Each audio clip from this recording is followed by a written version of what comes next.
Hi guys. So আজকে তোমাদের সাথে একটা different kind of video share করব। সেটা ভিডিওটা দেখে তো বুঝতেই পারছো। তো এটা হচ্ছে বেসিক্যালি একটা হামাল দিস্তা, কাঠের হামাল দিস্তা। তো এটাকে আমি পরিণত করব একটা ফ্লাওয়ার ভাসেতে।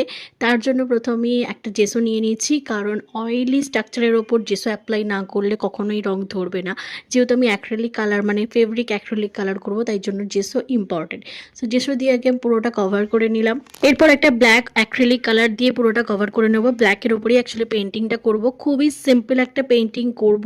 এরপর একটা ড্রয়িং টুলস নিয়ে নিয়েছি, সেটা দিয়ে অরেঞ্জ কালার দিয়ে এইভাবে ডিজাইনটা করে দেবো। পুরোটা কমপ্লিট হয়ে গিয়েছে ডিজাইনটা। তারপর বিভিন্ন রকমের অ্যাক্রিলিক কালার নিয়ে ওই একই রকম টুলস, যেগুলো অনেক রকম শেপে পাওয়া যায়, ছোট বড়, ছোট পুটকি, সেগুলো দিয়ে নানা ধরনের জাস্ট পুটকি পুটকি দিয়েই আমি পুটকি পুটকি বলছি মানে ডট ডট দিয়েই আমি এটাকে ফিল আপ করবো। তো জাস্ট এইভাবেই আমি ফিল আপ করে নিচ্ছি। পুরোটা আমার এইভাবেই ফিল আপ করতে লাগবে নানা রকমের কালার দিয়ে। অ্যাক্রিলিক কালার ইউজ করছি আমি সবকটাই। এই ড্রয়িং টুলসগুলো তোমরা কেনার জন্য অবশ্যই অনলাইনে চেক করতে পারো, অনলাইনে এগুলো অ্যাভেলেবেল আছে। প্লাস তোমরা যেখানে ড্রয়িংয়ের জিনিসপত্র বিক্রি হয় সেখান থেকেও পারচেস করতে পারো। আমি এর লিঙ্ক কমিউনিটি পোস্টে দিয়ে দেবো, অথবা আমার ডিসক্রিপশন বক্সে তোমরা পেয়ে যাবে, সেখান থেকে দেখে নিও।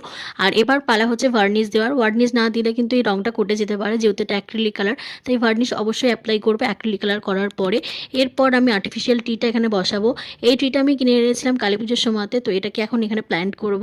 তার জন্য আগে কিছু স্টোন চিপ দিয়ে দিচ্ছি। আর আমার কাছে কয়েকটা কালারফুল স্টোন ছিল, যেগুলো ওই অ্যাকোরিয়ামে থাকে। তো সেগুলো দিয়েই আমি সুন্দর করে এটাকে প্ল্যান্ট করলাম। আর ফাইনাল লুকটা তোমাদের কীরকম লাগছে অবশ্যই কমেন্ট করে জানিও। দেখা হচ্ছে নেক্সট একটা বিউটি কন্টেন্ট নিয়ে। আপাতত এই পর্যন্তই, দেখা হচ্ছে নেক্সট ভিডিওতে। টাটা।